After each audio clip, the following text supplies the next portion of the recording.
The blood on Zachariah Xander's hands had dried to a rusty brown as the midday sun beat down on the dusty streets of Redemption Creek.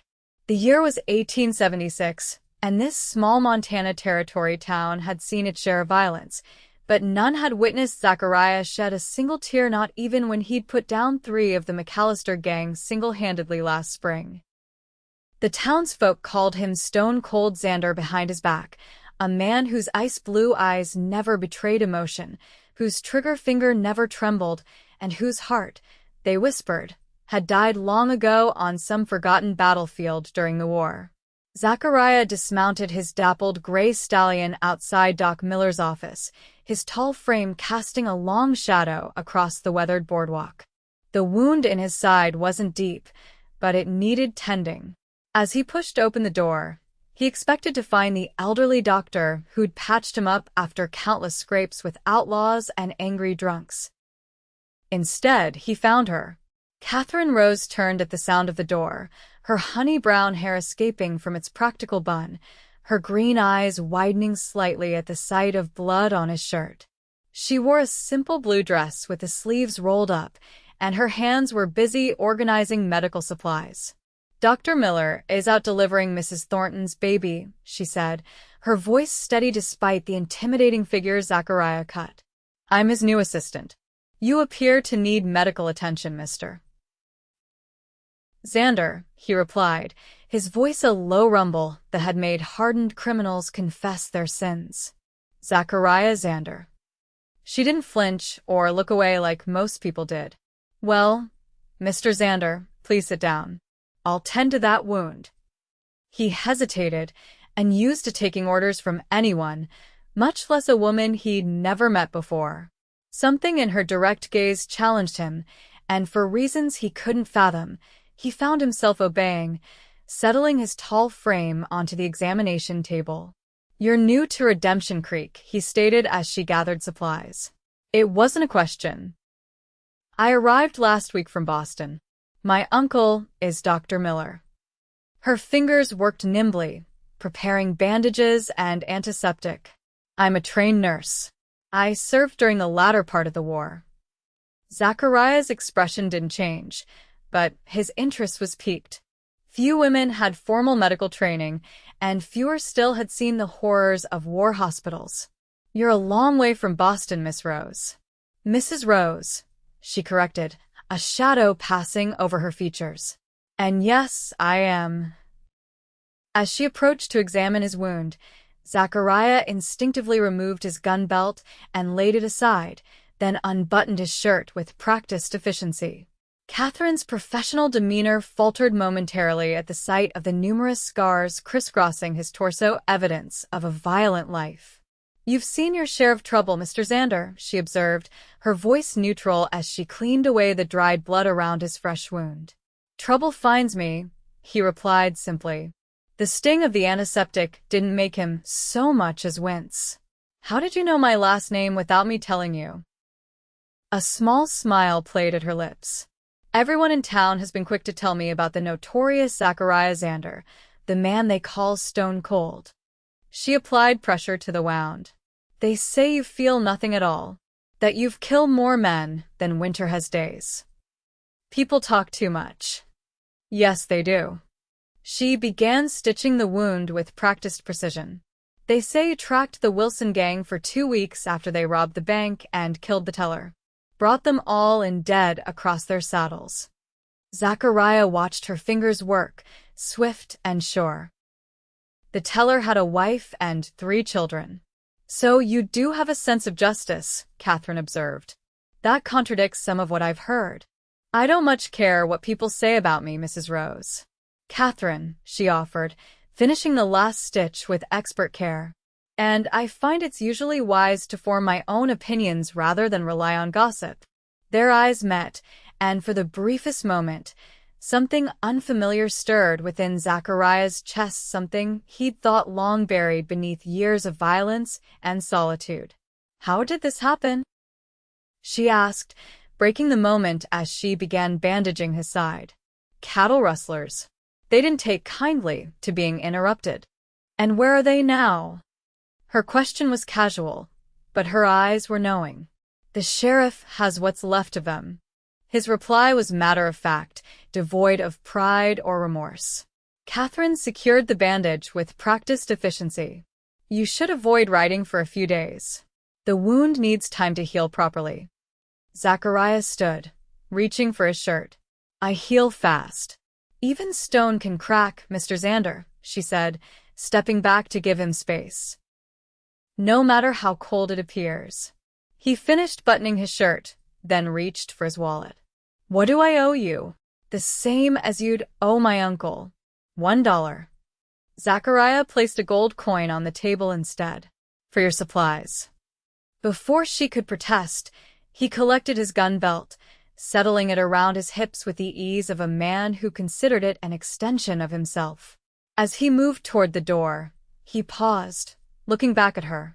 Welcome to Redemption Creek, Catherine Rose, he said, his voice carrying an uncharacteristic softness that surprised them both. It's not Boston. Be careful. With that, he was gone, leaving Catherine staring at the door, a curious mixture of wariness and intrigue washing over her. She had treated countless men during and after the war, but none quite like the quiet gunslinger with eyes like winter sky. She wondered what had happened to turn a man so cold, and why, despite all she'd heard, she didn't fear him as others seemed to. Outside, Zachariah mounted his horse, ignoring the pain in his side as he guided the animal toward his small ranch on the outskirts of town. The unexpected encounter with Catherine Rose had disturbed his carefully maintained equanimity. There was something in her direct gaze that suggested she saw past his carefully constructed facade, and that unsettled him more than any gun pointed in his direction ever had. He didn't know it then, but the widow from Boston would change everything about his life in Redemption Creek. The man they called Stone Cold was about to discover that his heart wasn't quite as dead as he'd believed. The next morning, Zachariah was surprised when a knock came at his door. He rarely had visitors. Most people in town gave his small ranch a wide berth. Gun in hand, he approached cautiously. Mr. Xander? It's Catherine Rose. He opened the door to find her sitting primly on a small buggy, medical bag in hand. She wore a simple riding dress and had her hair pinned back practically. I've come to check on your wound, she explained, taking in his disheveled appearance with a clinical eye. My uncle insists on following up with patients who have sustained significant injuries. Does he send you to all his patients? Zachariah asked, holstering his gun. Only the ones likely to ignore medical advice, she replied with surprising candor. May I come in? He hesitated, then stepped aside. His cabin was sparse but clean, a testament to military discipline rather than any concern for comfort. A single bed, a table with 2 chairs, shelves lined with books that would surprise most of the townsfolk who thought him illiterate, and a small cooking area. The only personal touches were a cavalry saber mounted above the fireplace and a faded daguerreotype on the bedside table. Catherine set her bag down on the table. Please remove your shirt, Mr. Xander. He complied silently, watching as she washed her hands in the basin he kept near the stove. Her movements were efficient and practiced. You've been riding, she observed as she examined the stitches, disapproval clear in her tone. The wound is inflamed. Had to check the north pasture. You have no one to help you with the ranch? She applied a cooling salve to the area. I manage. Stubbornness is a poor companion when infection sets in, Catherine chided. You need rest. Rest is a luxury, Mrs. Rose. As is good health, which you seem determined to squander. She rewrapped the bandage with practiced hands. And I told you yesterday it's Catherine. Their eyes met, and something in her direct gaze made him look away, first a novel experience for a man whose stare had made hardened outlaws tremble. Why did you come to Redemption Creek, Catherine? He asked suddenly. It's no place for a city-bred woman alone. The question seemed to surprise her. She finished securing the bandage before answering. My husband died of consumption last year. There was little left for me in Boston afterward. Something in her tone suggested there was more to the story. Uncle James wrote that he needed help. The town is growing, and he's not young anymore. I'm sorry about your husband, Zachariah offered awkwardly and used to expressing sympathy. Thank you. She packed her supplies methodically. He was a good man. A doctor. We met during the war. Zachariah nodded, reaching for his shirt. As he did, Catherine's gaze fell on the daguerreotype by his bedside, a formal portrait of a young woman in an outdated dress, her expression solemn as was customary for such photographs. Your wife, she asked softly. She died 12 years ago. He buttoned his shirt with deliberate movements. Childbirth. And the child died with her. His voice remained even, but Catherine saw something flicker in his eyes, a pain so deep and well-guarded that most would miss it entirely. I'm sorry, she said simply, understanding now some small part of what had turned this man cold. An uncomfortable silence fell between them. Zachariah moved to the stove, his movements betraying his discomfort with the personal turn of conversation. Coffee. The offer surprised her. Yes, thank you. He worked efficiently, the domestic task at odds with his fearsome reputation. As he handed her a steaming cup, their fingers brushed momentarily. The brief contact seemed to unsettle him more than the bullet-wound had. How long have you been in Redemption Creek? She asked, accepting the cup. 7 years. He remained standing, cradling his own cup. Came west after the war. Which regiment? 6th Pennsylvania Cavalry. You?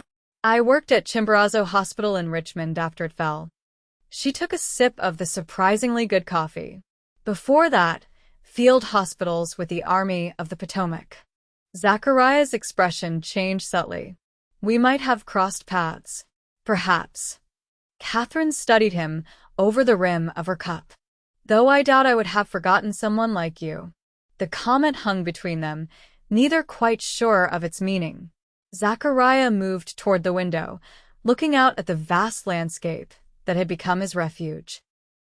Your uncle is a good man, he said finally. One of the few who treated me like a person when I first arrived. He mentioned you in his letters. Said you keep to yourself, but always pay your debts and help when it matters. She set her cup down. He didn't mention that the town calls you stone cold. A humorless smile touched his lips. A man needs a reputation out here. And is it accurate? Are you as cold as they say? The directness of her question would have earned another person a hard stare and silence. Instead, Zachariah found himself answering honestly. Cold is safer. For everyone. Catherine rose, gathering her medical bag. I should return to town. My uncle will be wondering where I've gone. Zachariah escorted her to the door, maintaining a careful distance. I appreciate the house call, but it's unnecessary to come all this way again. I'll be the judge of that, Mr. Xander. Her tone was firm, but not unkind. I expect to see you in 3 days to remove those stitches. Sooner, if the wound worsens. He nodded, knowing argument would be futile. As he helped her into the buggy, their eyes met once more. This time, he held her gaze steadily. Be careful on the road back to town, he said quietly. There's been talk of the Pharaoh gang operating in these parts. I'm not afraid, she replied, taking up the reins. That's what concerns me, he muttered, stepping back as she guided the buggy around. Watching her leave, Zachariah felt something he hadn't experienced in years, a reluctance to return to solitude. He dismissed the feeling as quickly as it came, turning back to his empty cabin with practiced indifference. Yet he found himself standing in the doorway until her buggy disappeared from sight, wondering why the widow from Boston had stirred emotions he'd thought long dead. In town, Catherine's regular visits to Zachariah's ranch did not go unnoticed. Gossip spread quickly in small communities, and Redemption Creek was no exception. As she stepped into Harmon's general store a week later, the sudden cessation of conversation made it clear she'd been the topic of discussion. Good morning, Mrs. Rose. Martha Harmon greeted her with forced cheerfulness. What can we help you with today? Just some basic supplies, Mrs. Harmon, Catherine replied politely, ignoring the speculative glances from the other women gathered around the dry goods counter. Heard you've been making regular visits out to Stone Cold Xander's place, Beatrice Wells, the banker's wife, remarked with barely disguised disapproval. Most folks around here know better than to trouble him. Mr. Xander was injured, Catherine replied evenly, selecting items from the shelf. As a medical professional, I follow up with patients. Is that what they call it in Boston? Someone whispered, just loud enough to be heard. Catherine turned, fixing the group with the same steady gaze she'd used on belligerent soldiers. In Boston and everywhere else I've practiced, it's called proper medical care. Mr. Xander was wounded while stopping cattle rustlers, the same rustlers who've been troubling many of your ranches, I believe. The women had the grace to look abashed, but Beatrice persisted. We're just concerned for your safety, Mrs. Rose. That man has killed more people than anyone in the territory. Thank you for your concern, Catherine said, placing her selections on the counter. But I assure you, Mr. Xander has been nothing but a perfect gentleman. That'd be a first, Martha muttered as she tallied Catherine's purchases. Catherine paid for her goods and left, her back straight despite the weight of judgmental stares. She understood small-town dynamics well enough. A woman alone was always subject to scrutiny, and her association with the town's most feared resident would naturally raise eyebrows. Still, the conversation troubled her. As she walked toward her uncle's office, Sheriff Thomas Hayes fell into step beside her. Mrs. Rose, he greeted her, tipping his hat. Mind if I walk with you a spell? Not at all, Sheriff, she replied, noting his concerned expression. I'll be direct, Hayes said after they'd walked a few paces.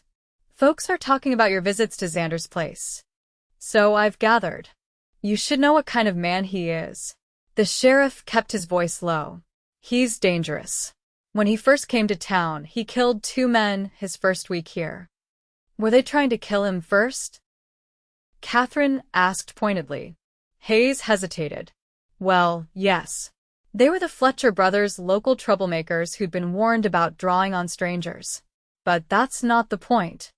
I believe it is precisely the point, Sheriff. Catherine stopped walking, turning to face him directly. In the time I've been here, I've heard many stories about Zachariah Xander's violent nature, yet every incident seems to involve him either defending himself or protecting others. That's true enough, Hayes conceded reluctantly. But there's something not right about a man who can kill without blinking.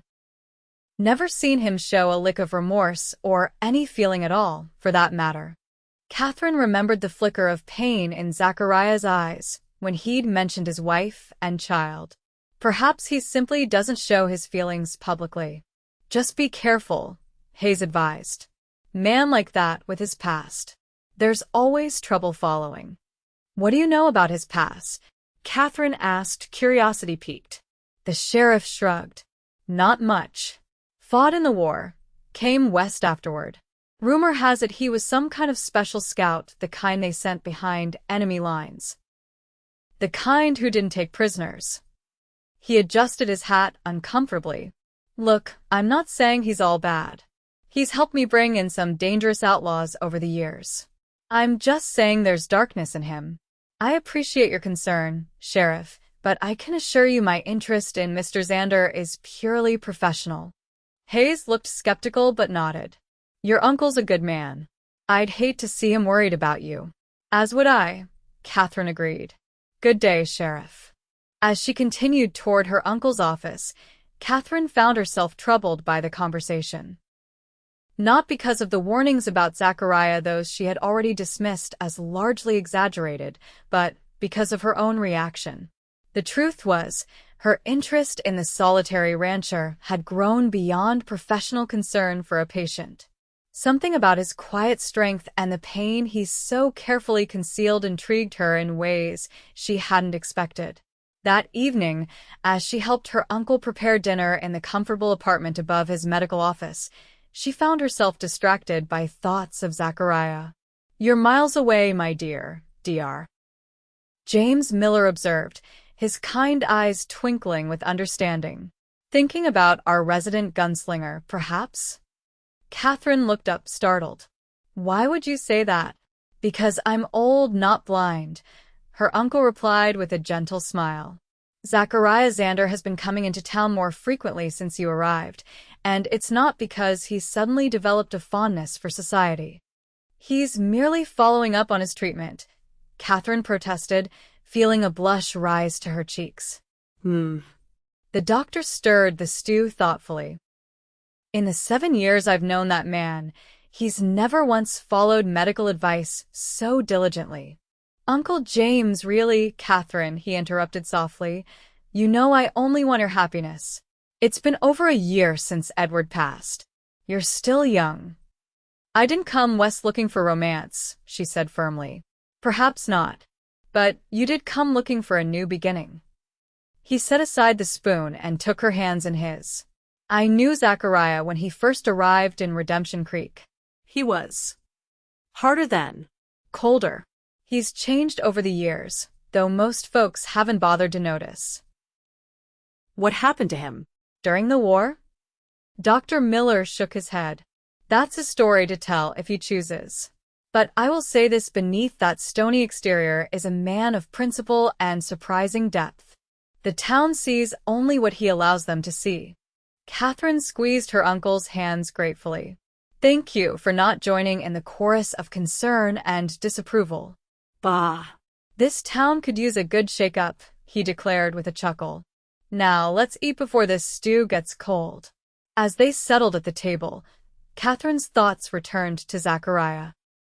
Despite her protestations to her uncle, she knew her interest had grown beyond that of doctor and patient. What she didn't know was whether the solitary rancher felt anything similar, or indeed, whether he allowed himself to feel much of anything at all. The answer came sooner than she expected. The next morning, as she was organizing supplies in her uncle's office, the door opened to reveal Zachariah. He looked different, freshly shaven, wearing a clean shirt and his best coat, his usual trail-worn hat replaced by a newer one. Mr. Xander, she greeted him, unable to hide her surprise. Is everything all right? You're wound. The wound is fine, he said, removing his hat as he entered. I didn't come about that.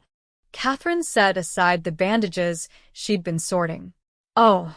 Zachariah stood awkwardly just inside the doorway, turning his hat in his hands, a gesture so at odds with his fearsome reputation that Catherine almost smiled.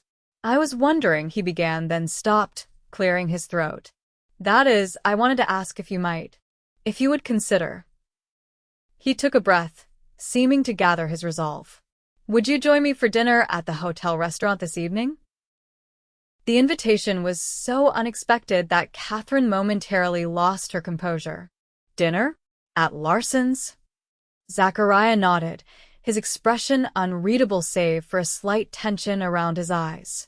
7 o'clock, if that suits you.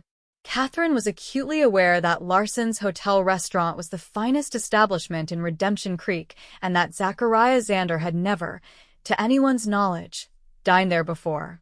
I would be pleased to join you, she replied, recovering her poise. Something flickered across his face, relief. Perhaps. I'll call for you at your uncle's home. That would be lovely. He nodded once, settled his hat back on his head, and turned to leave. At the door, he paused. Catherine? Yes. People will talk. She smiled then, a genuine smile that transformed her face. Let them. I've never much cared for gossip. For the briefest moment, the corner of his mouth lifted in what might have been a smile. Then he was gone, leaving Catherine to wonder what had prompted the notorious loner to issue such a public invitation and what it might mean for both of them. Word of their dinner arrangement spread through Redemption Creek like wildfire. By late afternoon, Catherine had endured countless concerned inquiries and not a few disapproving looks. Her uncle, however, merely smiled knowingly and told her to enjoy herself. As she dressed for the evening, choosing a forest green dress that she knew complimented her eyes, Catherine considered what had drawn her to the taciturn gunslinger. It wasn't his reputation for violence that, if anything, would have repelled her. No, it was something else. The glimpses of the man beneath the carefully maintained facade. The respect with which he treated her, so at odds with his fearsome reputation. The pain she occasionally glimpsed in his eyes. The intelligence evident in his speech, and the books that lined his cabin shelves. Precisely at 7, there was a knock at the door. Catherine descended the stairs to find Zachariah standing in her uncle's parlor, looking uncomfortable but determined. The sight of him tall, imposing, yet somehow vulnerable in this social context sent an unexpected flutter through her chest. "You look beautiful," he said simply, the words clearly unpracticed but sincere. "Thank you," she replied, equally sincere. "You look very handsome yourself." Dr. Miller cleared his throat from his position by the bookshelf. "Have her home at a reasonable hour, Zachariah." "Yes, sir," Zachariah replied with unexpected formality, offering Catherine his arm. As they stepped outside, Catherine became acutely aware of the stares from passers-by. Zachariah's expression hardened almost imperceptibly, his body tensing as if preparing for confrontation. "We don't have to do this," she said quietly. "We could have dinner at my uncle's home instead." "No," he replied, his voice low but firm. "I won't hide, and neither should you." The walk to Larson's hotel was short, but felt longer under the weight of the town's collective gaze. When they entered the restaurant, conversation ceased momentarily before resuming in hushed tones. The maitre d' hesitated before showing them to a table, his eyes darting nervously between Catherine and the intimidating figure of Zachariah Xander. Once seated, Catherine observed how Zachariah positioned himself back to the wall, clear view of both entrances, hand never far from his sidearm. The habits of a man accustomed to danger. "You've created quite a stir in town," she remarked, accepting the menu from the waiter who seemed anxious to retreat from their table. "Not me," Zachariah replied, his eyes briefly meeting hers over the menu. "You. I don't understand." He set the menu aside, his gaze direct. Stone-cold Xander was predictable, dangerous but reliable. He kept to himself, helped the law when needed, and never caused trouble unless provoked. The town understood that arrangement. And now I'm calling on a respectable woman, dining in public, acting like a normal man. The corner of his mouth twitched. "It unsettles them more than if I'd shot up the saloon." Catherine couldn't help but smile. "People fear what they don't understand. And they don't understand why you would willingly spend time with me," he finished for her. "Do you?" she asked boldly. The question caught him off guard. For a moment, the carefully maintained mask slipped, revealing genuine puzzlement. "No," he admitted. "I don't." Their conversation was interrupted by the waiter's return. They ordered, and when they were alone again, Catherine leaned forward slightly. "Perhaps I see something others don't," she suggested. "Or perhaps you're looking for something that isn't there," he countered, though his tone held no anger. "I don't think so." She held his gaze steadily. "I've treated many soldiers, Zachariah. Men broken by war, men who built walls around themselves to survive. The truly cold ones, the ones empty inside, they don't check on neighbors' widows during blizzards or rescue children from mine cave-ins." His eyes narrowed slightly. "You've been asking about me." "People are eager to warn me away from you," she acknowledged. "But in doing so, they reveal more than they intend."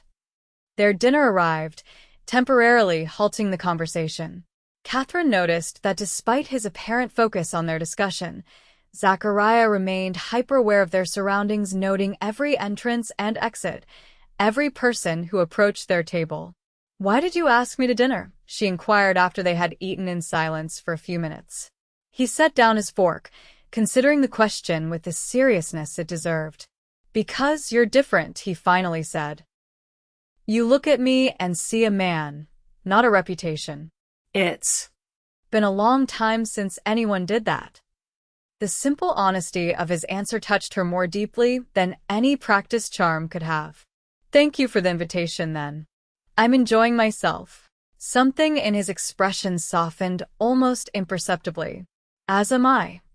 They finished their meal with lighter conversation. Catherine spoke of Boston and her work there, while Zachariah surprised her with his knowledge of literature and current events, gleaned from the newspapers and books he ordered regularly. As they left the restaurant, the night air had cooled considerably.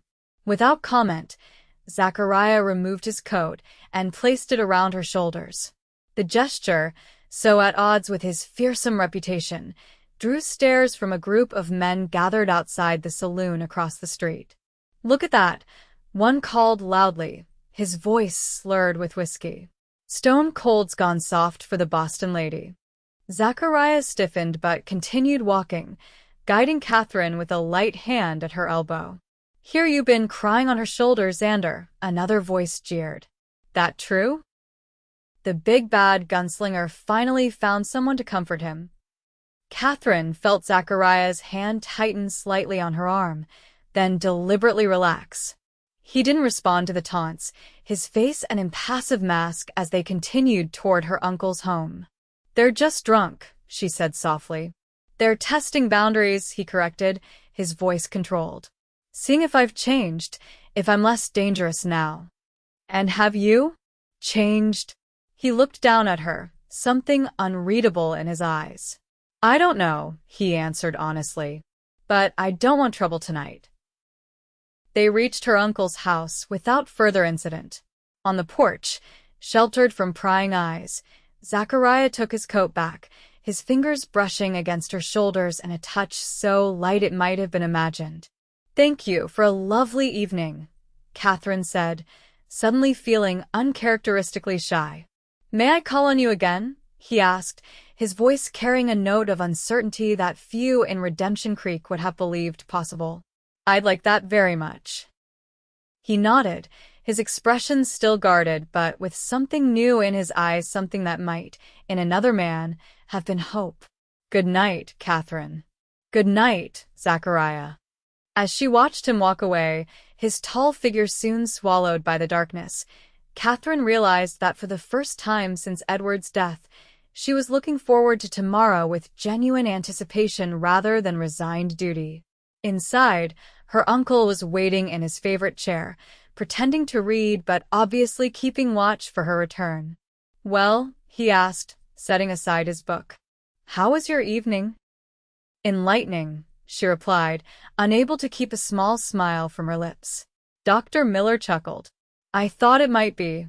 The whole town will be talking by morning. Let them talk." Catherine removed her shawl, her mind already drifting to thoughts of when she might see Zachariah again. They'll find something new to gossip about soon enough. But the town's interest in the unlikely pair only intensified over the following weeks. Zachariah began calling on Catherine regularly, escorting her to church on Sundays, accompanying her on errands, and occasionally joining her and Dr. Miller for dinner.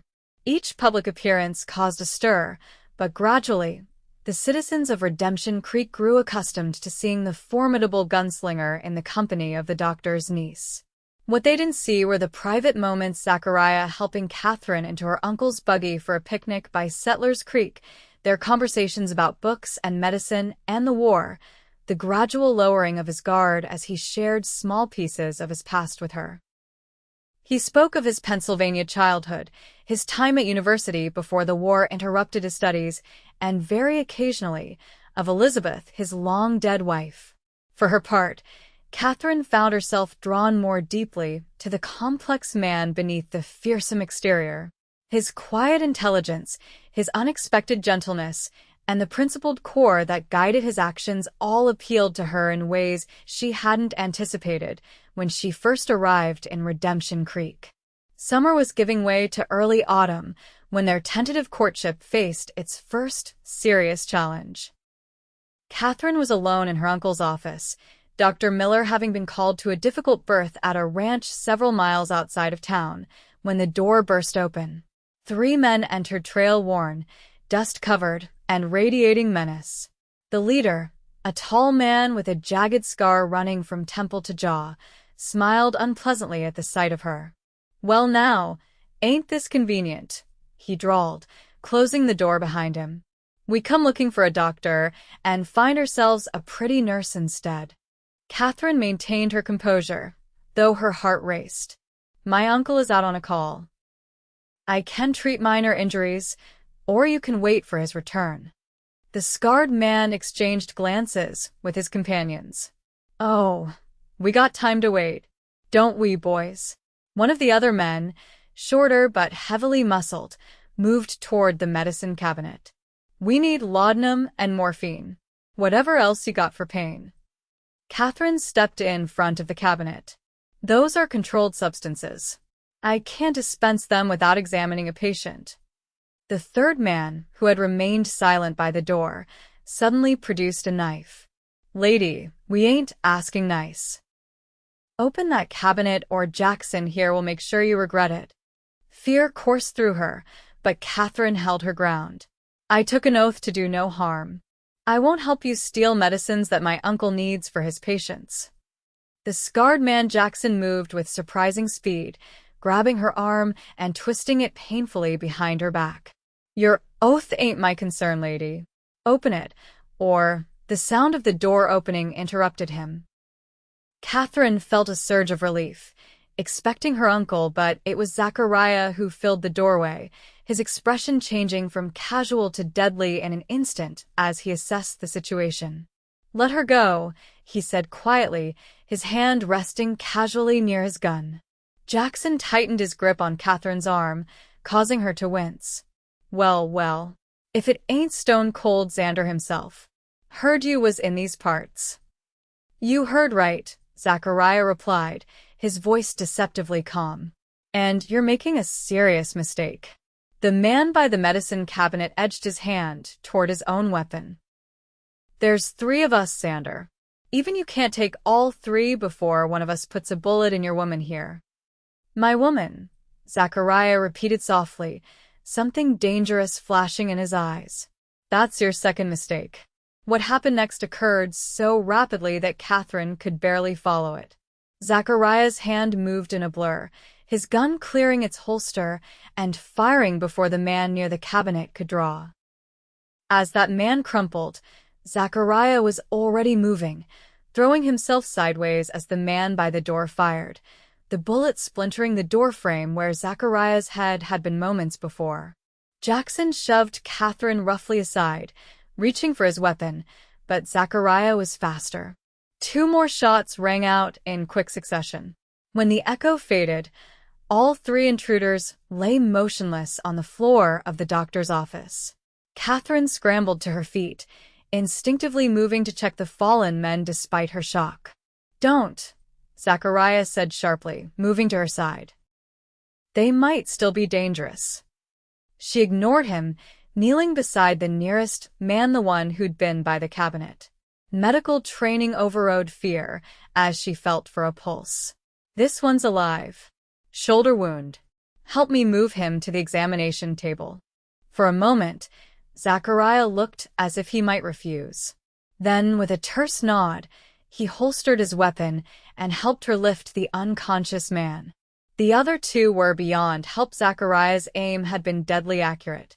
As Catherine worked to stabilize her patient, Zachariah checked the identities of the dead men. Pharaoh Gang, he said grimly. They've been terrorizing settlements across 3 territories. Sheriffs had wanted posters up for months. Catherine didn't respond, her focus entirely on stopping the bleeding from the man's shoulder. Zachariah watched her work with something like wonder. Her hands remained steady despite the violence she'd just witnessed, her movements precise and confident. When she had finished bandaging the wound, she finally looked up at him. He'll live. The sheriff can take him into custody when he's stable. Zachariah nodded, studying her face with concern. Are you hurt? No, she replied, though her voice trembled slightly. Just shaken. I'll get the sheriff, he said, moving toward the door. Will you be all right alone with him? He gestured to the unconscious outlaw. He won't be waking up anytime soon, Catherine assured him. And I know how to use that. She nodded toward her uncle's shotgun mounted on the wall. Something like approval flickered in Zachariah's eyes. "I'll be quick." After he left, Catherine sank into her uncle's chair, the reality of what had just happened finally hitting her. She had nearly been killed or worse. And Zachariah had killed 2 men right in front of her, without hesitation or apparent remorse. Yet what disturbed her most wasn't the violence itself. It was how efficiently, how calmly he had dispatched the threat. The Zachariah who had escorted her to dinner, who had discussed Whitman's poetry with her by the creek, who had tentatively reached for her hand during their walks, that man seemed worlds away from the deadly gunfighter she had just witnessed. When Zachariah returned with Sheriff Hayes, Catherine had composed herself. She gave her statement clearly and calmly, explaining that the men had attempted to rob the medicine cabinet and had threatened her when she refused to comply.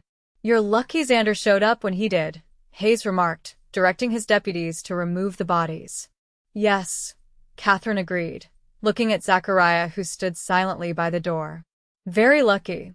After the sheriff and his men had gone, taking the wounded outlaw to the jail for medical supervision, Zachariah and Catherine were left alone in the aftermath. Blood stained the wooden floor where the men had fallen.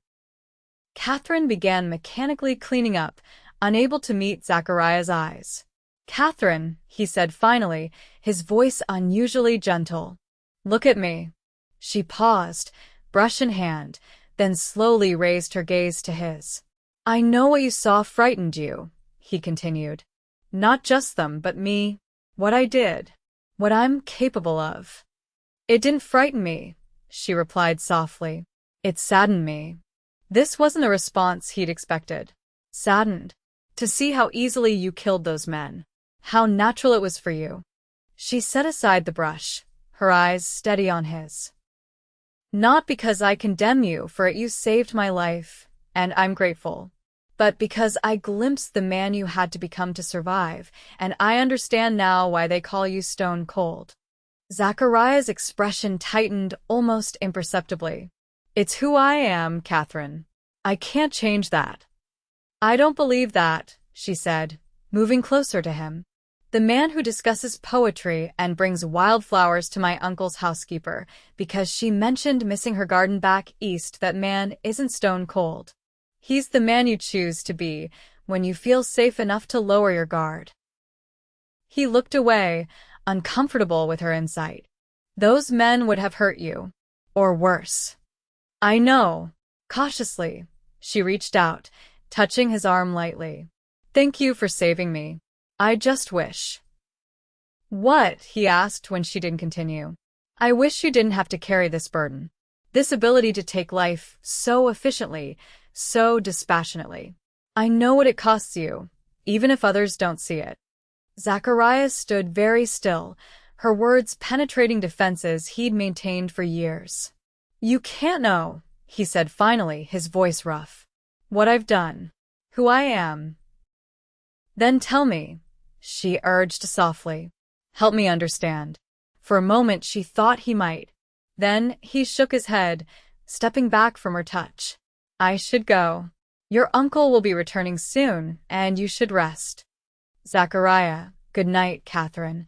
He moved toward the door, pausing with his hand on the knob. "I'll check on you tomorrow." After he left, Catherine finished cleaning in silence, her mind troubled. She had glimpsed something in his eyes before he turned away, a vulnerability, a pain so deep it had no name. Whatever burden Zachariah Xander carried, it was heavier than she had imagined. True to his word, Zachariah appeared at her uncle's house the next morning. Dr. Miller had returned late the previous night and had been horrified to learn what had transpired in his absence. He had checked Catherine for injuries, insisted she take a mild sedative to help her sleep, and declared his intention to thank Zachariah personally for his intervention. When Catherine came downstairs, she found her uncle and Zachariah in deep conversation in the parlor. Both men rose at her entrance. "Catherine," her uncle greeted her anxiously. "How are you feeling this morning?" "I'm fine, Uncle James," she assured him, though in truth, she had slept poorly despite the sedative. Good morning, Zachariah. Zachariah nodded, his expression carefully neutral. Mrs. Rose. The formality stung slightly, but she understood its purpose. He was retreating, rebuilding the walls that her insights had threatened the night before. I'll leave you two to talk, Dr. Miller said, with a pointed look at Zachariah. I need to check on our prisoner at the jail. After he left, an awkward silence fell between them. Catherine moved to the window, looking out at the quiet street. I want to thank you again for yesterday, she said finally. No need, Zachariah replied, his voice distant. Anyone would have done the same. No, she corrected him gently, turning to face him. Anyone would have run for the sheriff. You faced 3 armed men without hesitation because I was in danger. He didn't deny it, but neither did he acknowledge the implication of her words. I've been thinking, he said instead. Perhaps it would be best if I stopped calling on you. Though she had half expected this, the words still hurt. Because of yesterday? Because I am what I am, Catherine. His voice remained steady, but she saw the cost of his control in the tension of his shoulders. You deserve better than a man with blood on his hands. Shouldn't that be my decision? She challenged. You don't know what you're asking for, he replied, an edge entering his voice. You saw a glimpse yesterday, a small sample of the violence that follows me. It always will. Because of your reputation? Because of who I am, he insisted. What I've done. Catherine moved closer to him, refusing to be deterred by the walls he was frantically rebuilding. Then tell me. Help me understand what haunts you, Zachariah. For a long moment, he simply looked at her, his eyes searching hers for something judgment, perhaps, or fear. Finding neither, he seemed to come to a decision. Not here, he said finally. Ride with me tomorrow. There's somewhere I want to show you. The request surprised her. Where? A place on my land. Important to me. He hesitated, then added, If you still want to know me after that, we'll talk about the future. Catherine nodded, understanding the significance of his offer. I'll be ready at dawn. The next morning dawned clear and cool, the first hint of autumn crispness in the air. Catherine dressed practically in a riding skirt and sturdy boots, her hair braided and pinned securely. When Zachariah arrived with 2 horses, his gray stallion, and a gentle mare for her, she was waiting on the porch. They rode in silence, leaving town behind and traversing the rolling grasslands that comprised Zachariah's modest ranch. The landscape gradually changed, becoming more rugged as they approached a line of hills at the property's edge. Finally, Zachariah led her into a small, sheltered valley, lush with late summer wildflowers and protected by steep rock walls.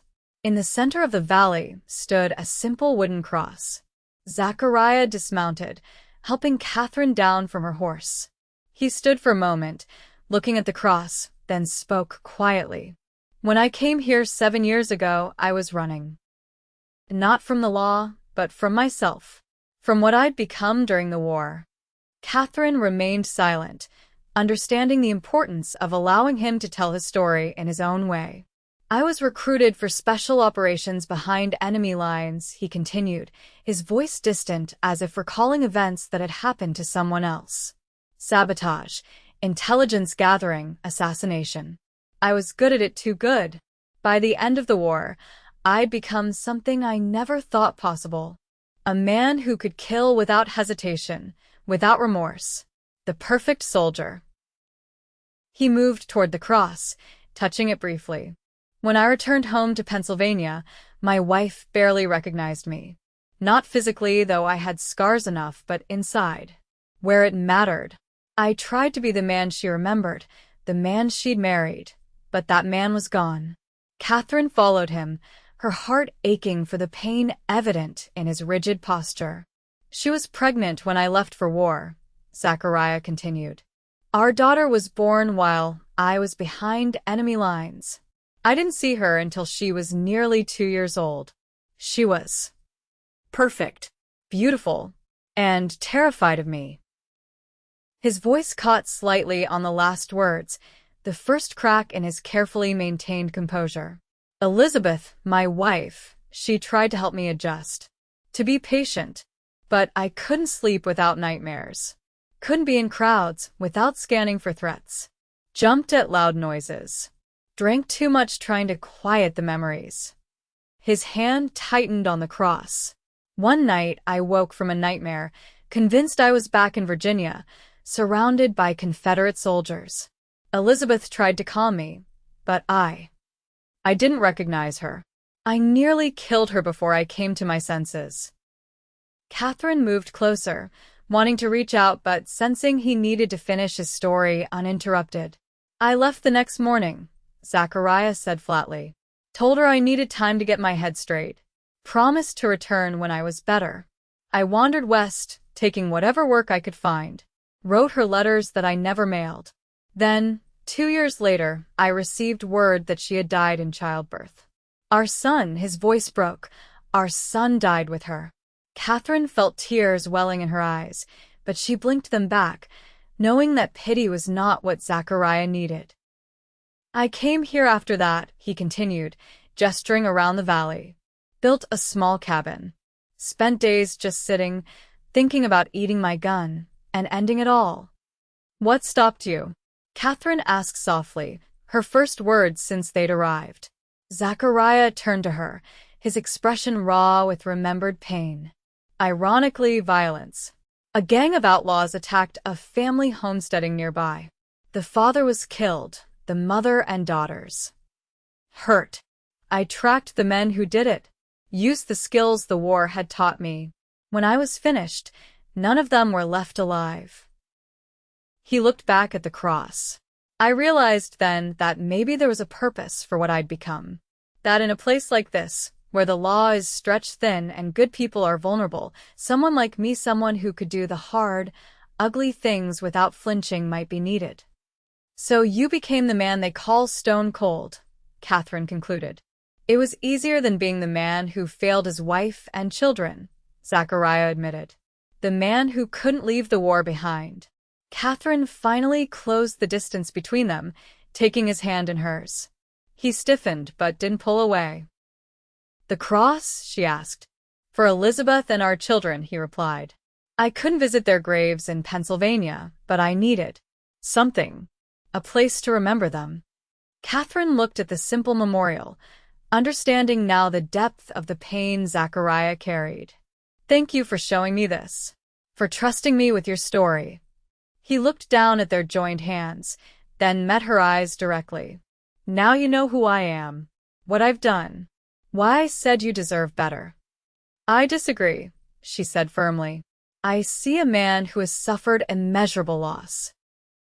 Who bears scars from a war that never really ended for him. Who, despite that pain, has found a way to use his skills to protect others. She squeezed his hand gently. That's not a man I should walk away from. That's a man worth knowing, worth caring for. Something shifted in Zachariah's expression, disbelief giving way to cautious hope. Catherine, I'm not sure I remember how to feel. To be what a woman like you needs. I'm not asking you to be anyone but yourself, she replied. The man who saved my life. Who brings wildflowers to old women and discusses poetry with me by the creek. The man who built this memorial out of love and regret. That's the man I've come to care for, Zachariah Xander. For a long moment, he simply looked at her, searching her face for any sign of insincerity or fear. Finding none, he tentatively raised his free hand to her cheek, the touch feather-light. I don't deserve a second chance, he murmured. Everyone deserves a second chance, she countered. Even Stone Cold Xander. The use of his notorious nickname drew a ghost of a smile from him. I'm not sure the town would agree with you. The town doesn't know you, Catherine said simply. Not like I'm beginning to. As the sun climbed higher in the autumn sky, they stood together beside the memorial to Zachariah's past, neither speaking but communicating nonetheless, her hand in his offering comfort and possibility, his acceptance of it an act of courage greater than any he'd shown in battle. When they finally mounted their horses to return to town, something had changed between them, a deeper understanding, a foundation built on honesty rather than careful avoidance of painful truths. Zachariah rode beside Catherine rather than ahead of her, occasionally pointing out features of his land or sharing stories of his early days in the territory. The walls had not come down entirely. Years of carefully maintained isolation could not be undone in a single morning, but the first cracks had appeared, and through them, Catherine glimpsed the man Zachariah might become if given the chance to heal.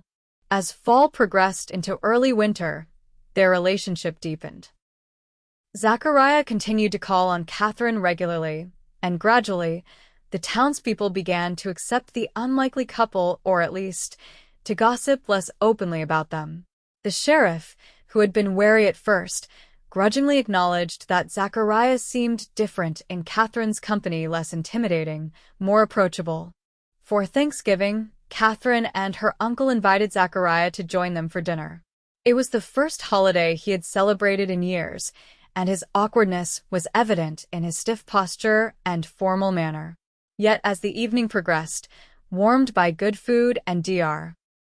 Miller's excellent whiskey, Zachariah relaxed enough to share stories of Thanksgiving celebrations from his youth in Pennsylvania, memories he had buried so deeply that their emergence surprised even him. Catherine, watching him speak animatedly with her uncle about the changing politics back east, felt a surge of affection so powerful it momentarily took her breath away. She had not expected to find love again after Edward's death, certainly not with a man as complex and wounded as Zachariah Xander.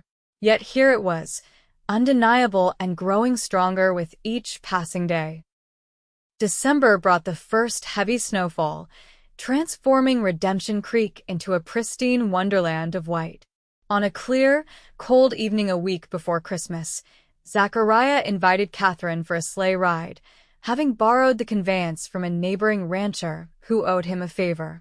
Bundled in furs against the biting cold, they glided across the snow-covered landscape, the runners of the sleigh hissing softly and the horses' breath forming clouds in the frosty air. The moon was nearly full, casting enough light to transform the snow-laden pines into silver sculptures. "It's beautiful," Catherine breathed, her words forming visible puffs in the cold air.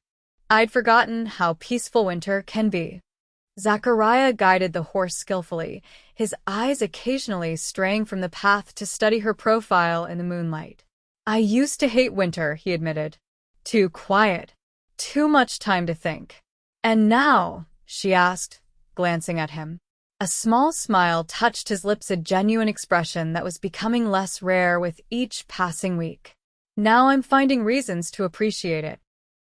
They continued in companionable silence until they reached a small frozen pond, glittering like diamond dust under the moonlight. Zachariah drew the sleigh to a halt, securing the horse before helping Catherine down. "I wanted to show you this place," he said, leading her toward the pond's edge. "It's particularly beautiful at night." Catherine looked around in wonder at the secluded spot, enclosed by pines and bathed in moonlight. "It's magical. Like something from a fairy tale." Zachariah's expression grew serious as he turned to face her. "Catherine, there's something I need to say." Her heart quickened at his tone. "Yes. These past months with you." He paused, searching for words that had never come easily to him. "They've changed me. Or perhaps it's more accurate to say they've reminded me of who I once was, before the war. Before I lost everything." "Zachariah," he held up a hand gently. "Please, let me finish. This isn't easy for me." Catherine nodded, waiting as he gathered his thoughts. "I told myself that stone cold was who I needed to be, that the man I'd been before was weak, vulnerable, that feeling anything at all was dangerous." His breath clouded between them in the cold air. "But you made me realize that was a lie. I told myself to avoid the pain of living." He took her gloved hands in his. "You've shown me that it's possible to carry the past without being crushed by it. that there might still be a future worth fighting for. Catherine felt tears prickling at her eyes, threatening to freeze on her lashes in the winter air. There is Zachariah. There always has been. I can't promise to be an easy man to love, he continued, his voice rough with emotion. I still have nightmares. Still carry scars that may never fully heal. But if you're willing to take that risk. He reached into his coat pocket, withdrawing a small box. I want to build a new life. With you. He opened the box to reveal a simple but elegant ring, a single sapphire set in silver. It was my mother's, he explained softly. The only family heirloom I kept after I left Pennsylvania.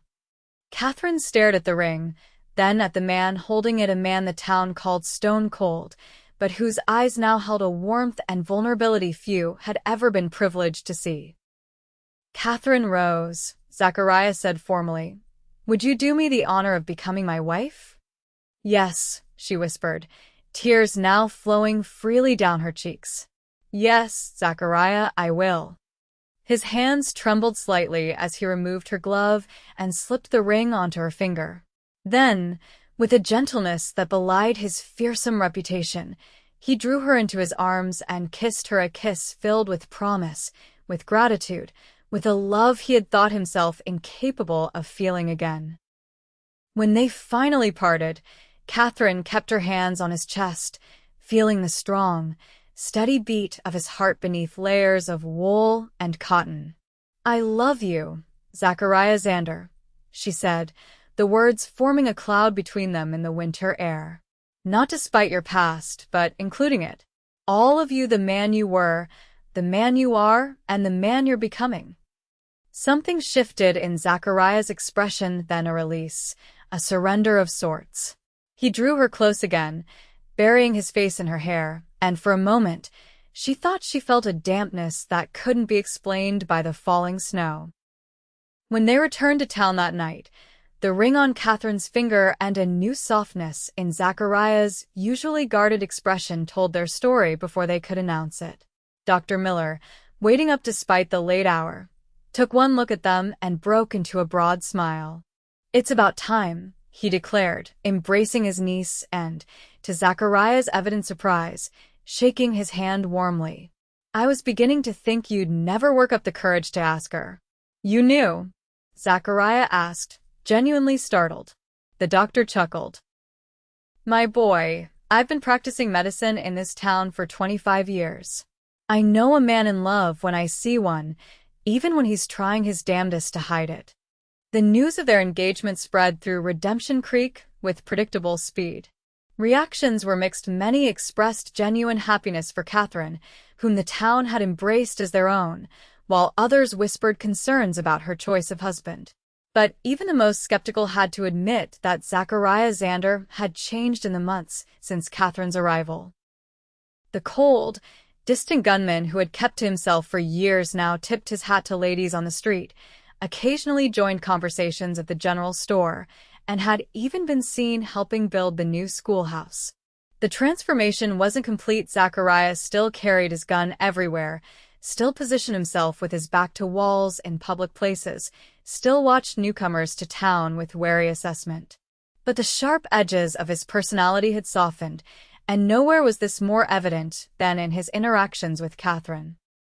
They planned a small wedding for the spring, when traveling would be easier for the few guests Catherine hoped might make the journey from back east.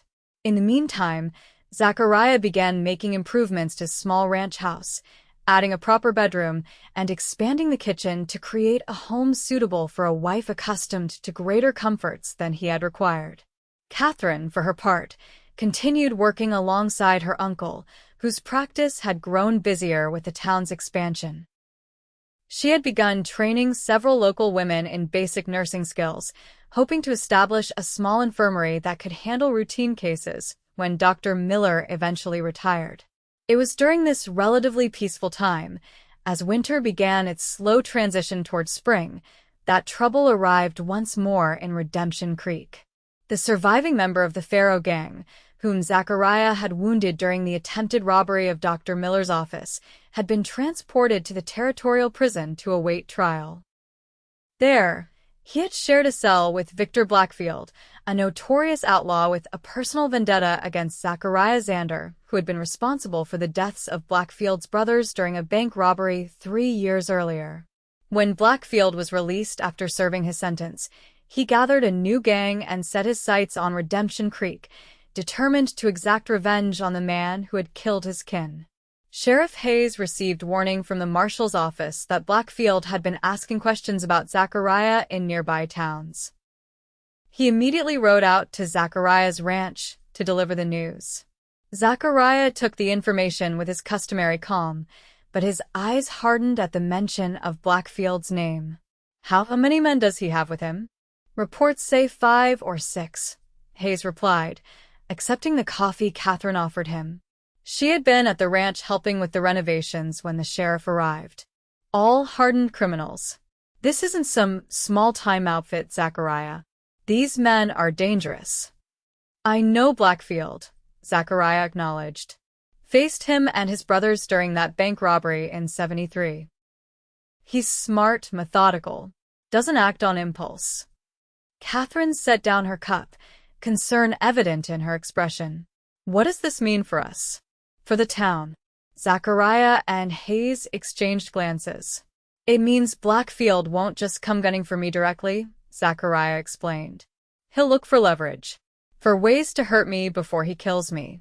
The implication hung in the air, unspoken but clear. Catherine was Zachariah's most obvious vulnerability, a fact that would not escape Blackfield's notice once he arrived in Redemption Creek. "I want you to stay in town," Zachariah told her, his tone brooking no argument. "With your uncle. Don't go anywhere alone until this is resolved." Catherine bristled slightly at the command. "I'm not going to hide while you face this man alone." "This isn't open for discussion," Zachariah replied, his voice taking on the hard edge she hadn't heard directed at her in months. "Blackfield is not a man who respects innocence or decency. He's a killer who enjoys his work." "Zachariah's right," Hayes interjected. "I've heard stories about Blackfield that would curdle milk. He once killed a man's entire family just because the fellow won a hand of poker against him." Catherine looked between the two men, recognizing the seriousness of the situation despite her reluctance to be separated from Zachariah. "And what will you do?" she asked him. "What I've always done," he replied simply. "End the threat." Hayes cleared his throat uncomfortably. "I should get back to town, organize some deputies. If Blackfield shows up with half a dozen gunmen, we'll need all the help we can get." After the sheriff departed, Catherine turned to Zachariah, who was checking his rifle with practiced efficiency. "This isn't just another outlaw, is it?" she asked quietly. Zachariah paused, meeting her eyes directly. "No," he admitted. "Blackfield is different, Calculating. Sadistic. the kind of man who makes even other outlaws nervous."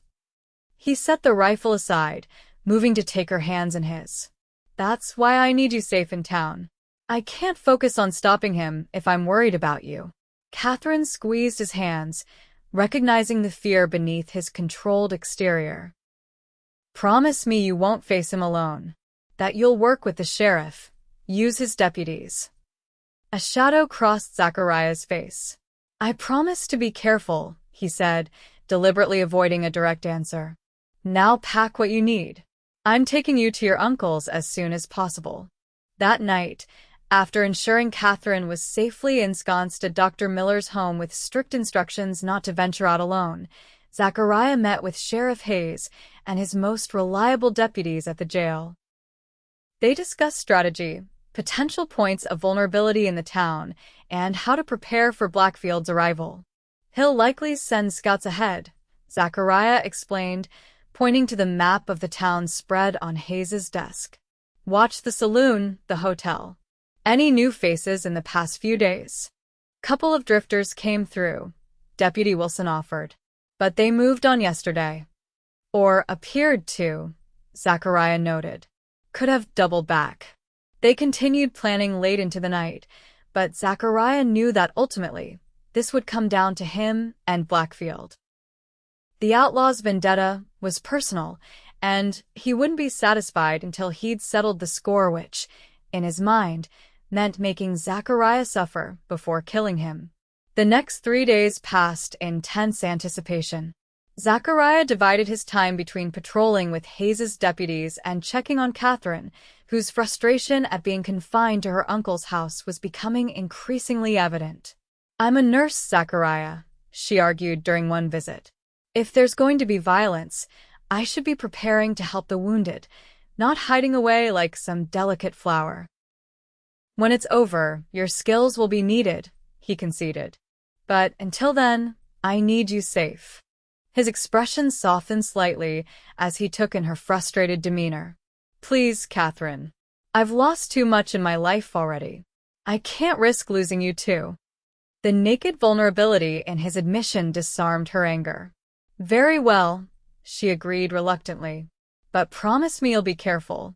Notorious. Zachariah's smile held a hint of grim humor. "Heroics were never my style." On the 4th day, word reached town that Blackfield and his gang had been spotted at a way station 20 miles south. They would reach Redemption Creek by nightfall. Hayes positioned his deputies strategically throughout the town, focusing on likely approaches and key buildings. Zachariah returned to Catherine for what might be their last conversation before the confrontation. Dr. Miller discreetly left them alone in the parlor, understanding the gravity of the moment. "Blackfield will be here tonight," Zachariah told her, without preamble. Catherine nodded, her face pale but composed. "I know. People have been coming to Uncle James all day for medicines and supplies. Everyone's preparing to lock themselves in their homes." Zachariah took her hands, his expression more open, more vulnerable than she had ever seen it. "Catherine, if something happens to me, don't," she interrupted fiercely. "Don't say it." "I have to," he insisted gently. "If I fall, Blackfield won't stop until he finds you. You need to be ready to leave immediately. Your uncle has agreed to take you east on the first available stage." Tears welled in Catherine's eyes, but she blinked them back determinedly. "Nothing is going to happen to you. We're getting married in the spring, remember? You promised to build us a life together." Zachariah reached up to touch her face, his calloused fingers gentle against her skin. "And I intend to keep that promise. But we both know that intentions don't always dictate outcomes." He leaned forward, pressing his forehead against hers. "You've given me more in these past months than I ever thought to have again. A reason to live beyond mere existence. The chance to be more than what the war made me." His voice roughened with emotion. "Whatever happens tonight, know that you saved me," Catherine rose. "You made me remember how to feel." Unable to hold back her tears any longer, Catherine wrapped her arms around him, holding him tightly as if she could physically prevent him from leaving. "Come back to me," she whispered fiercely. "That's all I ask. Come back to me." Zachariah held her for a long moment, committing to memory the feel of her in his arms, the scent of her hair, the warmth of her body against his.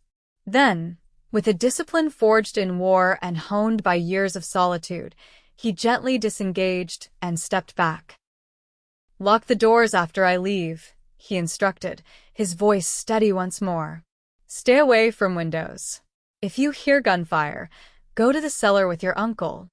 Catherine nodded, struggling to compose herself. "I love you, Zachariah Xander." Something flickered in his eyes, regret, perhaps, for all the times he had not said those words to her, fearing they would somehow jinx their happiness. "And I love you," Catherine rose. "More than I have words to express." With that, he turned and left, the sound of the door closing behind him like a physical blow to Catherine's heart. She secured the locks as instructed, then moved to the window, watching his tall figure stride purposefully down the street toward the sheriff's office, his shoulders straight, his gait unhurried, a man walking knowingly into danger, but determined to meet it on his terms. Night fell over Redemption Creek like a shroud. The usually bustling main street was deserted, businesses closed early, windows shuttered, doors barred. Only the saloon remained open, a deliberate decision by Hayes and Zachariah, who knew that Blackfield would expect to find it operating normally. Zachariah positioned himself at a table in the back corner of the saloon, a glass of untouched whiskey before him, his eyes on the batwing doors. Sheriff Hayes and 2 deputies were scattered around the room, disguised as regular patrons. Others were stationed on nearby rooftops and in alleyways, waiting. When Blackfield finally arrived, it was with less fanfare than expected. The batwing doors swung open, and a single man entered, tall, lean, with a face marked by a network of scars and eyes as cold as a winter midnight. He wore his guns cross-draw style and moved with the fluid grace of a predator. The few remaining customers in the saloon fell silent as Blackfield surveyed the room, his gaze eventually settling on Zachariah in the corner. A smile that held no warmth curved his lips. "Stone Cold Xander," he drawled, moving toward the bar with deliberate casualness. "Been a while." "Not long enough, Blackfield," Zachariah replied evenly, his hand resting near his gun. "I heard you were asking about me." Blackfield ordered a whiskey, tossing it back in one swift motion before turning to face Zachariah fully. "You killed my brothers. Did you think I'd forget that?" "Your brothers were robbing a bank and shooting civilians," Zachariah pointed out. "They chose their path. And I've chosen mine," Blackfield replied, his smile widening unpleasantly. "You know, I had it all planned out. Was going to make you watch while I hurt that pretty nurse you've been courting. Heard you're even engaged now." Stone Cold Xander, tamed by a woman. Who would have thought? Zachariah's expression didn't change, but his eyes hardened to chips of blue ice. "Where are your men, Blackfield?" The outlaw chuckled. Around. "Getting to know your charming little town." He leaned against the bar, studying Zachariah with predatory intensity. "But this is between you and me, isn't it? Man to man. For my brothers." "If that's what you want," Zachariah said, slowly rising from his chair. Blackfield's hand moved to his gun. "That's exactly what I want. Just you and me. Unless—" His smile turned cruel. "You'd prefer I bring your woman into this after all?" Sheriff Hayes tensed, ready to intervene, but Zachariah gave an almost imperceptible shake of his head. This was indeed between him and Blackfield, had been since the day he'd killed the outlaws' brothers to save a town much like this one.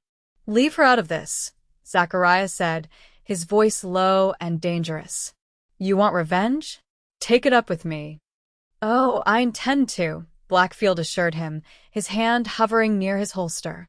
"But first I want you to know something. My boys aren't just around. They have specific tasks." His eyes glittered with malice. "Right about now, they should be paying a visit to that doctor's house where your woman is hiding." Fear, cold and primal, shot through Zachariah's veins, a feeling he hadn't experienced in combat for years. "You're lying," he said, though doubt had already taken root. Blackfield laughed softly. "Am I? Why don't we step outside and find out?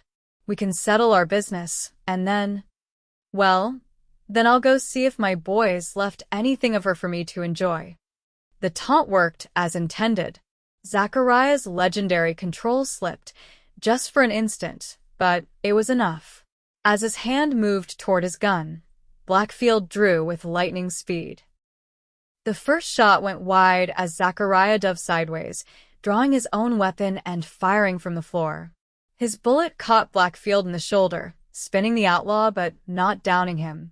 Return fire splintered the wooden floorboards near Zachariah's head as he rolled behind an overturned table. The saloon erupted into chaos as Hayes and his deputies revealed themselves, shooting at Blackfield, who had taken cover behind the bar. Outside, gunfire erupted as the rest of Blackfield's gang, who had indeed been waiting nearby, engaged with the deputies stationed around town. "Your woman's gonna die, Xander," Blackfield shouted over the gunfire. "Just like your brothers died, Blackfield," Zachariah replied coldly, sending another shot toward the bar. The exchange continued for several tense minutes, neither man able to get a clear shot at the other. Meanwhile, the sounds of gunfire throughout the town suggested that Blackfield's men were indeed attacking multiple locations. Zachariah's thoughts raced to Catherine. Had Blackfield been telling the truth? Were his men at Dr. Miller's house even now? The possibility drove him to take a risk he might otherwise have avoided. Rising slightly from behind his cover, Zachariah fired 3 rapid shots at the mirror behind the bar, calculating the angle to reflect bullets behind Blackfield's position. A cry of pain told him at least one had found its mark. Taking advantage of the momentary distraction, Zachariah broke cover and charged the bar, vaulting over it to find Blackfield wounded but still dangerous, his gun coming up to fire at point-blank range. Zachariah's hand shot out, grabbing Blackfield's wrist and slamming it against the bar edge with enough force to break bones. The gun clattered to the floor as Blackfield howled in pain and rage. "Your men," Zachariah demanded, pressing the barrel of his Colt against Blackfield's temple. "Where are they?" Blackfield laughed through his pain, blood staining his teeth. "Everywhere, Xander. The doctor's house, the church, the general store. By now, they should be having quite a time with your pretty nurse." Cold fury washed over Zachariah. "Sheriff," he called, not taking his eyes off Blackfield. "The doctor's house. Send men now." Hayes was already moving toward the door, dispatching deputies with quick orders. "What about him?" he asked, nodding toward the wounded outlaw. Zachariah's finger tightened on the trigger. It would be so easy justified, even. Blackfield was a killer many times over, a man who had threatened the woman Zachariah loved. But Catherine's face flashed in his mind, her belief in him, her conviction that he was more than the violence that had defined his life for so long. "Lock him up," Zachariah decided, roughly hauling Blackfield to his feet. If anything's happened to her, a quick death would be too merciful. He shoved the wounded outlaw toward Hayes. "I'm going to find Catherine." Outside, the town was in chaos. Gunfire echoed from several directions as Blackfield's men engaged with Hayes's deputies and armed townspeople who had joined the fight. Zachariah ran toward Dr. Miller's house, fear driving him faster than he had moved in years. As he rounded the corner onto the residential street, he saw flames licking at the upper story of the doctor's house. 2 men lay dead on the front lawn, Blackfield's men, judging by their appearance. But of Catherine and Dr. Miller, there was no sign. Zachariah approached cautiously, gun ready. The front door stood open, splintered around the lock where it had been forced. Inside, furniture was overturned, and signs of a struggle were evident in the parlor. "Catherine," he called, moving deeper into the house, dread building with each empty room he encountered. "Dr. Miller." No response came except the ominous crackle of flames spreading across the ceiling above. Zachariah checked the kitchen, then moved toward the cellar door and found it locked from the inside. "Catherine," he called, relief flooding through him. "It's Zachariah. It's safe to come out now." He heard movement behind the door, then the sound of a heavy bar being lifted. The door opened to reveal Dr. Miller, a shotgun in his hands and a grim expression on his face. "Thank God," the older man breathed. "We heard the shooting, then those men broke in. Where's Catherine?" Zachariah demanded, looking past him into the cellar. Dr. Miller's expression crumbled. "They took her, Zachariah. 2 of them. I managed to shoot one, and the other fled, but a third grabbed Catherine when she tried to tend to the wounded man." Tears filled the doctor's eyes. "I'm sorry." "I couldn't stop them." Zachariah felt as if the ground had dropped from beneath his feet.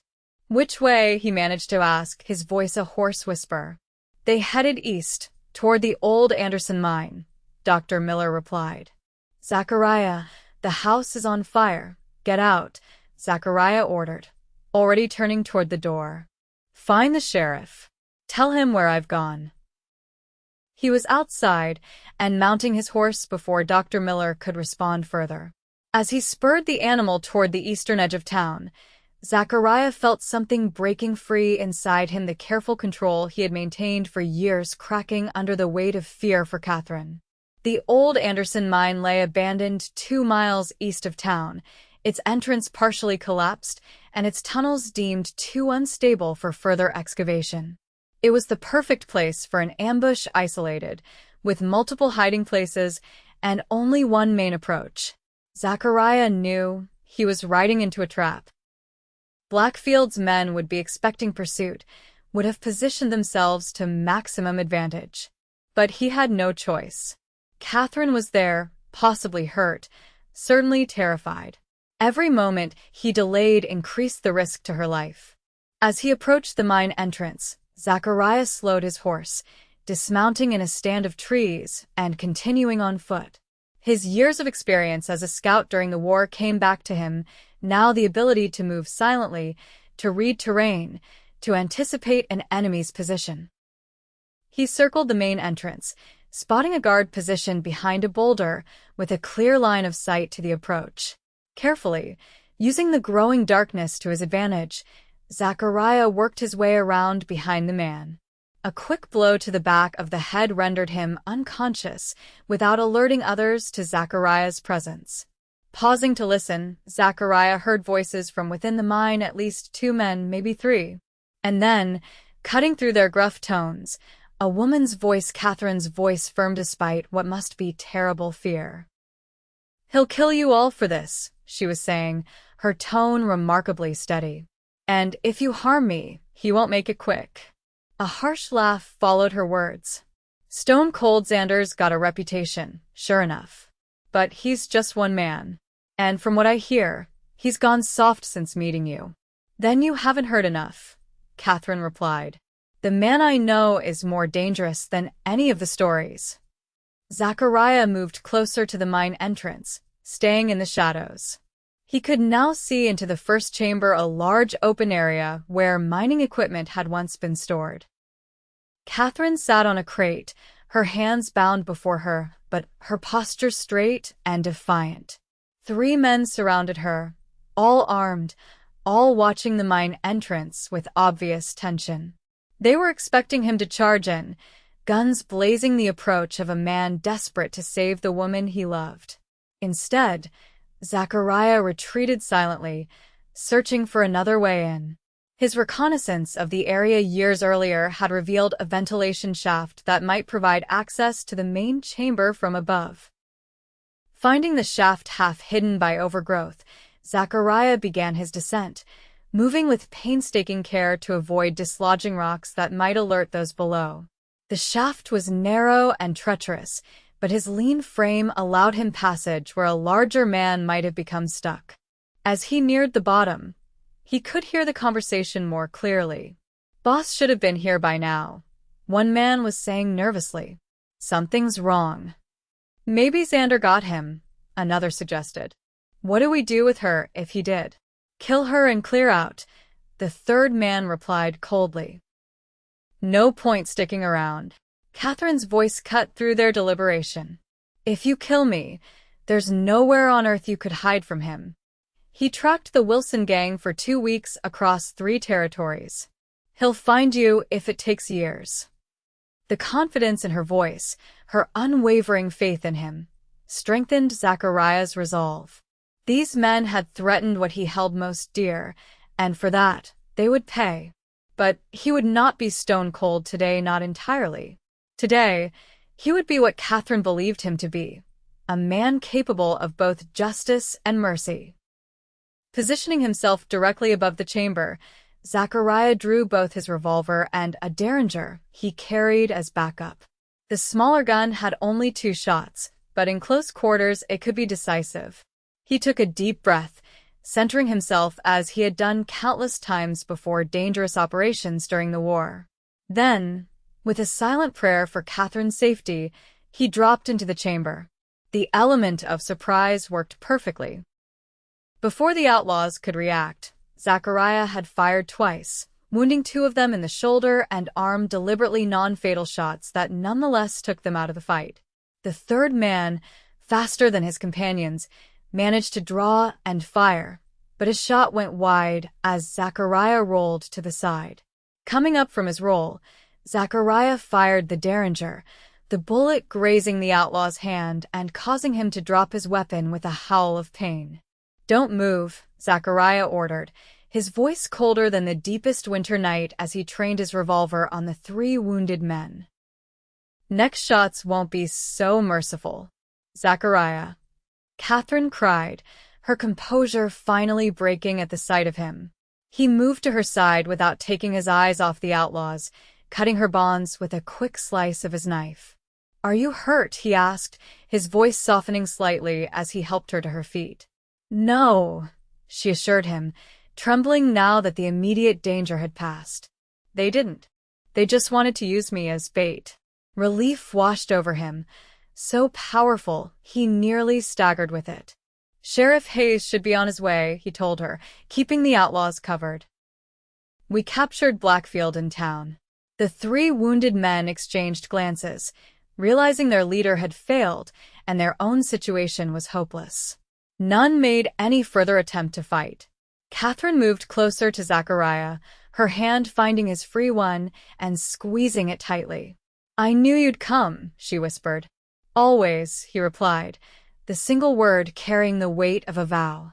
They remained there, waiting in tense silence until the sounds of approaching horses signaled the arrival of Sheriff Hayes and his deputies. As the lawman took charge of the prisoners, Zachariah finally holstered his weapon and turned to Catherine fully. In the dim light of the mine, illuminated by the deputies' lanterns, he searched her face for signs of trauma or distress. Finding her remarkably composed despite her ordeal, he felt a surge of pride along with the lingering fear of how close he had come to losing her. "I thought," he began, his voice uncharacteristically unsteady, "when I saw the house on fire, and your uncle said they'd taken you." Catherine reached up, touching his face gently. "I'm safe, Zachariah. Thanks to you." Something in him broke, then the last remnant of the wall he had built around his heart after Elizabeth's death. Drawing Catherine into his arms, Zachariah held her with a desperation he had never allowed himself to show before, his body trembling with the force of emotions too long suppressed. "I can't lose you," he whispered against her hair, his voice rough with feeling. "I thought I'd lost everything that mattered once before. I couldn't bear to go through that again." Catherine tightened her arms around him, offering comfort even after her own terrifying experience. "You haven't lost me," she assured him softly. "And you won't."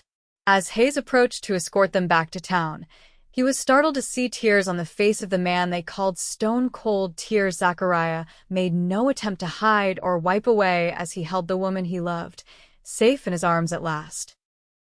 The town of Redemption Creek would remember that night for many years to come, the night Blackfield's gang was defeated, the night the doctor's house nearly burned to the ground, though valiant efforts by townspeople saved the structure, and most notably, the night that stone-cold Xander wept openly as he brought his fiancée safely home. Spring came early that year, bringing with it renewal and healing. Dr. Miller's house was repaired and improved. The town gradually recovered from the violence of Blackfield's attack, and preparations for Catherine and Zachariah's wedding proceeded with growing excitement. The ceremony took place on a perfect May morning, with wildflowers carpeting the valley where Zachariah had built the memorial cross for his first wife and children. At Catherine's suggestion, they had created a small garden around the cross, transforming it from a place of solitary mourning into a peaceful sanctuary where the past could be honored while embracing the future. Nearly the entire town attended, a testament to how perceptions had changed. The man they had once feared and avoided was now Zachariah to most, the fearsome moniker of Stone Cold gradually fading from common usage. He remained a formidable figure, still carried his gun with practiced ease, still possessed skills honed in war and survival. But he had also revealed himself to be a man of deep feeling, capable of love and vulnerability and even tears. As Catherine walked toward him in a simple white dress adorned with wildflowers, Zachariah felt a sense of peace he had thought forever beyond his reach. The ghosts of his past would never fully disappear. Elizabeth and their children would always hold a place in his heart, but Catherine had helped him understand that loving again did not diminish those memories. It honored them. Their vows were simple but profound, spoken with a sincerity that moved even the most stoic members of the congregation. When Zachariah promised to cherish and protect Catherine for all his remaining days, his voice carried an emotional depth that few had ever heard from him before. The celebration afterward was held at their ranch, which had been transformed under Catherine's influence from a Spartan bachelor's dwelling into a true home. As music played and townsfolk danced in the yard, Zachariah found a moment of quiet with his new wife. "Happy?" he asked, his arm around her waist as they watched the festivities from the porch. Catherine leaned into him, her head resting against his shoulder. "Completely," she assured him. "And you?" Zachariah looked down at her, his expression more open, more vulnerable than he would have allowed anyone to see a year earlier. "More than I ever thought possible," he admitted. "More than I deserve." "Love isn't about deserving," Catherine reminded him, reaching up to touch his face gently. "It's about accepting, healing, growing together." He turned his head to kiss her palm, a gesture of tenderness that still surprised those who witnessed it. "You've taught me that," he acknowledged, "among many other things." As the sun began to set over the Montana landscape, painting the sky in brilliant oranges and pinks, Catherine and Zachariah slipped away from the celebration, walking hand in hand to the garden around Elizabeth's memorial cross. There, in the fading light, they stood in silence for a moment, honoring the past while embracing their future. "She would have liked you," Zachariah said finally, his voice soft with memory. "Elizabeth. She had your strength, your compassion." "I wish I could have known her," Catherine replied sincerely, squeezing his hand. Zachariah looked at the cross, then at the woman beside him, the woman who had helped him find his way back from the emotional wasteland he had inhabited for so long. "In a way, you do know her," he said. "The best parts of who I am, the parts that survived the war and everything after. Those came from loving her. And now, from loving you." Catherine turned to him, her eyes shining with unshed tears of joy. "And the man they called Stone Cold?" A small smile touched his lips. "He served his purpose. Protected me when I couldn't bear to feel. But I don't need him anymore." He drew her closer. "Not now that I have you." As they sealed this promise with a kiss, the last light of day gilded them in gold. A gunslinger and a nurse, both scarred by life in different ways, both healing through the unexpected gift of love found in the wild heart of the Montana Territory. In the years that followed, Zachariah and Catherine Xander became pillars of the Redemption Creek community. Their ranch prospered, expanded, and became known as a place of refuge for those in need. Catherine established a proper infirmary in town, eventually taking over her uncle's practice when he retired. Zachariah continued to assist the law when needed, but his fearsome reputation gradually gave way to respect for his fairness and integrity. 2 years after their wedding, they welcomed a son, whom they named James, after Catherine's uncle. A daughter, Elizabeth, followed 2 years later, a tribute to Zachariah's first wife that Catherine had suggested herself. The man once known as Stone Cold became, to his children, simply Papa, a man who taught them to ride and shoot and respect the land, but who also read them poetry by lamplight and showed them the constellations on clear Montana nights. A man capable of both strength and tenderness, whose eyes softened whenever they fell upon their mother. And if, on rare occasions, the children glimpsed a shadow of the man their father had once been when danger threatened or memories of war surfaced unexpectedly, they also witnessed the healing power of their mother's love, as Catherine would take Zachariah's hand or touch his face, grounding him in the present, in the life they had built together from the ashes of their respective pasts. The town that had once whispered about Stone Cold Xander eventually forgot that name entirely, replaced by stories of how Zachariah Xander had wept while holding the woman he loved, how love had transformed a feared gunslinger into a respected rancher, husband, and father. How the cold exterior had melted to reveal the warm heart that had been there all along, waiting for the right person to recognize and nurture it back to life.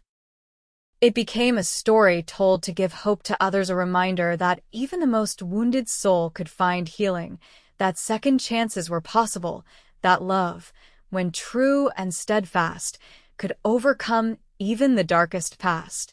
And in the evenings, when their children were asleep and the Montana night spread its star-studded canopy above their home, Zachariah would hold Catherine close and marvel at the journey that had brought them together, a journey that had transformed him from a man afraid to feel into a man unafraid to love, to weep, to live fully in the present while honoring the past. For in Catherine's arms, stone cold, had discovered what he had thought forever lost, the healing warmth of genuine emotion, the strength found in vulnerability, and the profound peace that comes from being truly known and loved despite one's darkest chapters. In her arms, Zachariah Xander had found his redemption.